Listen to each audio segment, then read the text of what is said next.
Live from Fargo and serving you on TV, online, and on the go. This is Valley News Live at 5:30.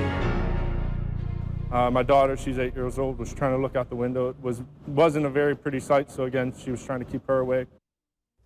New exclusive information tonight about the devastating crash that killed 3 people, injured 7, and shut down Highway 2 just outside of Grand Forks last night. Valley News Team's Ryan Laughlin was the first reporter on the scene. He has a story of the men that jumped into action to try and save lives in danger. And there was a really bad accident here. I just arrived on scene. Before Valley News Live got there, I would say to avoid the area. even before the cops and ambulances could get there, A white van is overturned here. these guys jumped into action. I seen an overturned car. There was no sheriff's or police department personnel. It was obviously a vehicle that contained more than 1 or 2 passengers. We now know that white van had 9 people in it. The van belonged to a custodial cleaning service contracted to do work at the Grand Forks Air Force Base.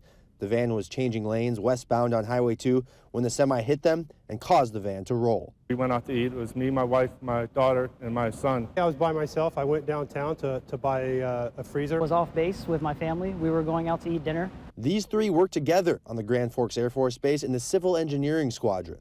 With my training as a military firefighter, I feel it as an obligation to help out. The traffic was starting to slow down. People continued on.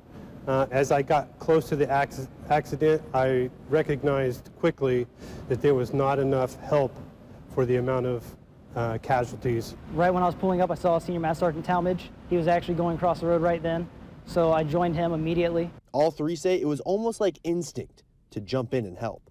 Checked the patients that were outside. There was a couple thrown from the vehicle. Then looked inside. We got the backboards and C-spine collars. We were working on the different victims that were there. For 2 of them, they jumped into action with their kids still in the back seat of their car. She knew that, this is part of our job, this is duty. My wife, daughter, and our son left them in the car. My wife is another military member as well. She wanted to come out and help, but I told her to stay with the kids. They don't describe their actions as heroic. They describe them as their responsibility. We have what's called a wingman concept, and that's taking care of those individuals around us, no matter how severe the situation is. Being in the Air Force, it's our responsibility to really help the community, just like the community helps us. Doing what they thought was right. I look at it as I just did what I would want somebody to do for me. From the Grand Forks Air Force Base, Ryan Laughlin, Valley News Live. Earlier today, authorities released the names of the people involved in that crash. 3 men from Grand Forks were killed in the crash. 39-year-old Jason Beaupre, 66-year-old William Joyner, and 41-year-old Gary Voller. 7 more people were hurt in the crash. 6 of them were from Grand Forks, including the driver of the van. And a young man from Hatton was also hurt. Officials with All True Hospital said last night they had 6 people in their care, and one of the people injured was transferred to another location, but they were not able to give us any update on their conditions today. More traffic.